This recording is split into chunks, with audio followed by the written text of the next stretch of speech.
Hello everyone, welcome to our channel. అంటే ఈరోజు నేనేం చూపించాలి అనుకుంటున్నా అంటే, మేము ఏమేమి కూరగాయలు మా సొంతంగా మేము పండించుకుంటాము అన్నది మీకు చూపిద్దాం అనుకున్నా.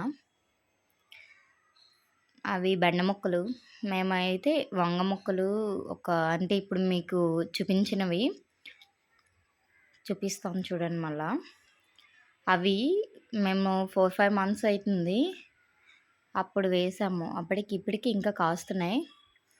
అవి బెండ మొక్కలు అనుకుంటా, నాకు అవి క్లారిటీ లేదు. అది పాలకూర చూడండి ఎంత ఫ్రెష్గా ఉందో. ఇలాంటివి తింటా ఉంటే బాగుంటుంది. తోటకూర అది. వంగ మొక్కలకి చూడండి పువ్వులు, ఇంకా అది 4-5 మంత్స్ అయినప్పటికీ కూడా చాలా బాగా కాస్తున్నాయి. మీరు కూడా చిన్న చిన్న ఇంటి దగ్గరైన చిన్న చిన్న ప్రహరీ గోడలో ఉంటాయి కదా, మట్టి వేసుకొని పండించుకోవచ్చు. హెల్దీగా ఉండొచ్చు కదా బయట నుంచి కొనుక్కోకుండా. అవి గోంగూర బయట నుంచి సెపరేట్గా తెచ్చి వేసుకోని అవసరం ఉండదు. మనమే ఎప్పుడో ఒకసారి కొనుక్కొని తెచ్చుకున్న వాటిని మొక్కల కింద వేసుకుంటే సరిపోతుంది కదా. బీర పాదు చూడండి ఎంత ఫ్రెష్గా ఉందో. ఎన్ని కాయలు కాసాయంటే ఆల్రెడీ కొన్ని కోసాము, బాగున్నాయి. మొత్తం బీరపాదు అంతా పువ్వే ఉంది చూడండి. ఎక్కడ చూసినా పువ్వే కనిపిస్తూ ఉంటుంది. ఇటువైపు చూడండి ఎన్ని పువ్వులు ఉన్నాయంటే, మొత్తం బీరపాదు అంతా పువ్వులు ఉన్నాయి. కొంచెం వాడినట్లుంది, వాటర్ వేసుకుంటే సరిపోతుంది. చూడండి ఎక్కడ చూసినా పువ్వులు బీరకాయలు కనిపిస్తూ ఉంటున్నాయి. చాలా చాలా అంటే ప్రశాంతంగానూ ఉంటుంది, మనకి హెల్తీగాను కూడా ఉంటుంది కదా. ఇది కూడా తోటకూరే. అవి మళ్ళీ బెండ మొక్కలు. అందులోని కొత్తిమీర కూడా చల్లాం, కానీ అవి ఎందుకు నాటలేదు. ఎందుకు రీజన్ తెలిస్తే మీరు కూడా చెప్పండి. అవన్నీ మిరప మొక్కలు చిన్నన్న వాళ్ళు అందరూ కలిపి కొందరు అన్నీ వేసుకున్నారు, కొందరు వేసుకోలేదు. ఇది పెండ్లం దుంపలు అంటారు కదా, అవి రూట్స్లో అంటే భూమిలో ఉంటాయి కదా. అది చాలా ఉడిచింది కానీ తక్కువ వచ్చాయి.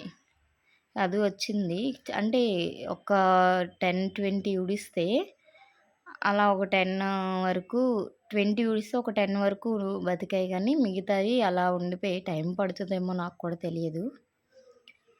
బట్ వచ్చాయి, బాగున్నాయి. మనకి కూడా చూడగానే ప్రశాంతంగా అనిపిస్తుంది. మీకు ఇంకా కొన్ని చూపిస్తాను చూడండి. ఇంకా ఇవన్నీ మిరప మొక్కలే, అంటే పచ్చిమిర్చి మొక్కలు. మనం ఎండుమిర్చి కింద వాడుకోవాలి అనుకుంటే చెట్టుకి అలా పళ్ళు అయిపోయేలా వదిలేయచ్చు. పచ్చిమిర్చి కావాలనుకుంటే అంటే పండగానే తీసేసుకోవచ్చు. ఇవి రీసెంట్గా పచ్చిమిర్చితో పాటు వేసిన వంగ మొక్కలు. అందులో టమాటా మొక్కలు కూడా రేర్గా ఉన్నాయి. మా చిన్నాన్న వాళ్ళు వేసిన బండదుంపల మొక్కలు అన్నీ బతికేసాయి. చాలా బాగా వచ్చాయి చూడండి. జూమ్ చేసి చూపిస్తాను చూడండి.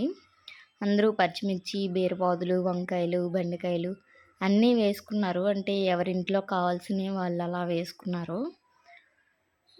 బెండం దుంపలు అయితే మన చేతికి రావడానికి చాలా టైం పడుతుంది, కానీ ఇవన్నీ అంత టైం పట్టవు. ఇవన్నీ అటు ఇటు మాకైతే చిన్న ప్లేస్లో వేసుకున్నాము. అటు ఇటు ఆవులకి డైరీ గడ్డి, మాకు కూరగాయలు మామూలుగా కావాల్సినవి వేసుకున్నాం అంతే. ఆ పక్క తోట కూడా మాదే, మొత్తం అదంతా మాదే. డైరీ గడ్డి ఆ తోట ఉన్నది, ఆపోజిట్ తోట మాది కాదు, చిన్న వాళ్ళది. ఇది టమాటీ మొక్క గైస్. అక్కడక్కడ బతికాయి, ఎక్కువ బతకలేదు, కానీ కొంతవరకు బాగానే ఉన్నాయి. సో ఎవరైనా ఇలా ఇంట్లో పండించుకున్నవి తినాలి అనుకుంటే చిన్న చిన్న పాట్స్లో కూడా వేసుకుంటారు. గోంగూర వాటర్లో మనం తీసేసిన స్టెమ్స్ని వాటర్లో వేసుకుంటే 1 వీక్ ఆర్ ఆఫ్టర్ 2 వీక్స్కి మంచిగా గ్రో అవుతుంది గైస్. స్వీట్ పొటాటో ఆల్సో చాలా బాగా గ్రోత్ అవుతాయి. ఎవరైనా ఇలా వేసుకోవాలి అనుకుంటే వేసుకోండి. ఇంకా ఇలాంటివి చూపించాలి అంటే సబ్స్క్రైబ్ చేసుకోండి. అది వంకాయలు చూడండి ఎంత, ఇంకా నల్ల వంకాయలు ఉంటే బాగుండు guys. Please do subscribe. Bye bye. Next వీడియోలో కలుద్దాం.